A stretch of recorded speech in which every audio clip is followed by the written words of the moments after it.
Seluruh manusia di muka bumi ini tidak akan ada yang mau ditimpa oleh penyakit. Karena mengapa? Karena penyakit itu akan memberikan rasa derita dan kesedihan baginya. Akan tetapi, lain halnya dengan penyakit yang satu ini. Penyakit yang satu ini justru membuat orang yang tertimpa olehnya merasakan kenikmatan dan kebahagiaan.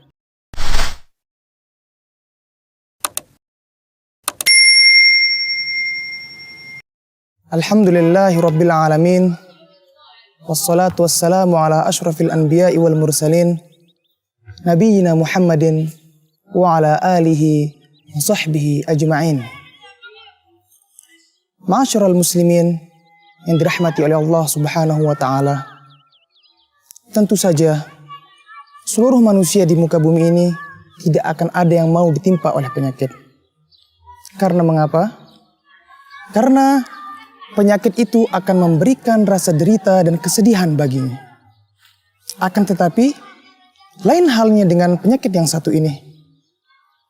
Penyakit yang satu ini justru membuat orang yang tertimpa olehnya merasakan kenikmatan dan kebahagiaan. Penyakit itu adalah penyakit lisan.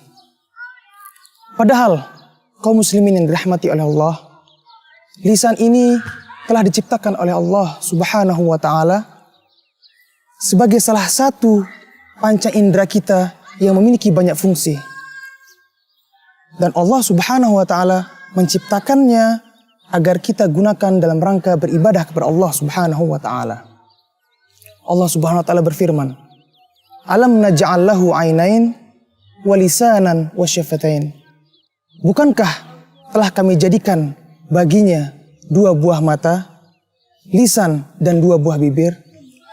Akan tetapi yang sangat menyedihkan, kebanyakan dari manusia itu menggunakannya dalam rangka bermaksiat kepada Allah subhanahu wa ta'ala. Baik itu seperti berdusta, ataupun menggunjing, memfitnah orang, dan lain sebagainya. Padahal Rasulullah SAW telah memerintahkan kepada kita, orang yang beriman kepada Allah subhanahu wa ta'ala, agar berucap dengan ucapan yang baik. Rasulullah SAW bersabda, "Man kana yu'minu billahi wal yaumil akhir, falyaqul khairan aw liyasmut." Barang siapa yang beriman kepada Allah dan hari kiamat, maka hendaklah dia berucap ucapan yang baik. Mengenai penyakit hati ini, penyakit lisan ini, banyak hadis dari Rasulullah SAW yang menjelaskan tentang ancaman yang akan didapatkan oleh orang-orang yang senantiasa menggunakan lisannya dalam maksiat, baik itu di dunia maupun di kuburan ataupun di akhirat kelak. Di dunia contohnya, orang-orang yang suka mencari aib saudaranya, maka Allah subhanahu wa ta'ala akan membongkar aibnya. Sebagaimana yang telah disabdakan oleh Rasulullah SAW, beliau berkata, "Ya ma'syaru man amana bilisanihi walam yu'min biqalbihi." Wahai sekalian orang yang beriman dengan lisannya, namun belum sepenuhnya beriman dengan hatinya. La tattabi'u auratil muslimin. Janganlah kalian suka mencari aib-aib orang muslimin. Fa innahu man yattabi' auratal muslimin yattabi'illaha auratahu. Sesungguhnya orang yang suka mencari aib-aib kaum muslimin, maka Allah akan cari aibnya pula.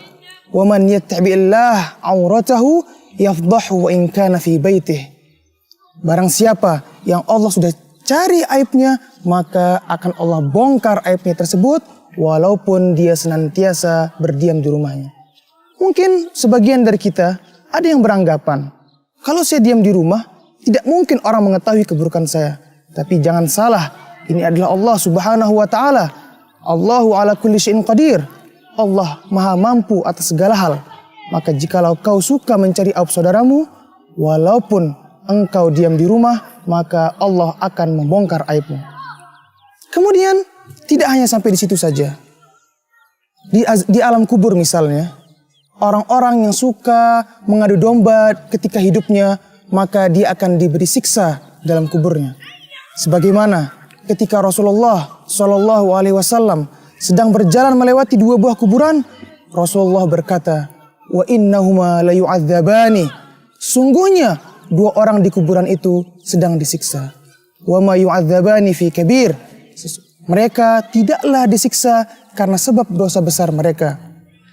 Amma ahaduhuma fakana la yastatiru minal baul. Adapun salah satunya, dia tidak bersuci setelah buang air. Wa ammal akharu fakana yamshi bin namimah. Adapun yang satunya, ketika hidupnya dia gemar mengadu domba di antara kaum muslimin. Dan tidak hanya sampai itu saja, di akhirat kelak masih ada azab yang akan menanti kita. Bukankah Rasulullah SAW telah bersabda dalam hadis, "Wa hal yakubun nasu fin nari ala wujuhihim illa hasaidu alsinatihim?" Bukankah manusia itu akan diseret di atas muka-muka mereka di hari kiamat kelak, melainkan karena sebab hasil dari ucapan mulut mereka? Maka setelah kita mendengar ancaman-ancaman yang akan diberikan bagi orang yang memiliki penyakit lisan ini, hendaklah menjadikan kita sebagai pribadi yang senantiasa menggunakan lisan ini dalam rangka beribadah kepada Allah Subhanahu wa taala. Baik itu dalam membaca Al-Qur'an ataupun berzikir ataupun lain sebagainya. Dan orang-orang yang menjaga lisannya, mampu menjaga lisannya dari berucap ucapan yang buruk, maka Rasulullah SAW telah mengatakan bahwasanya itu adalah ciri dari seorang mukmin yang hakiki. Rasulullah SAW bersabda, "Al-muslimu man salimal muslimuna min lisanihi wa yadihi."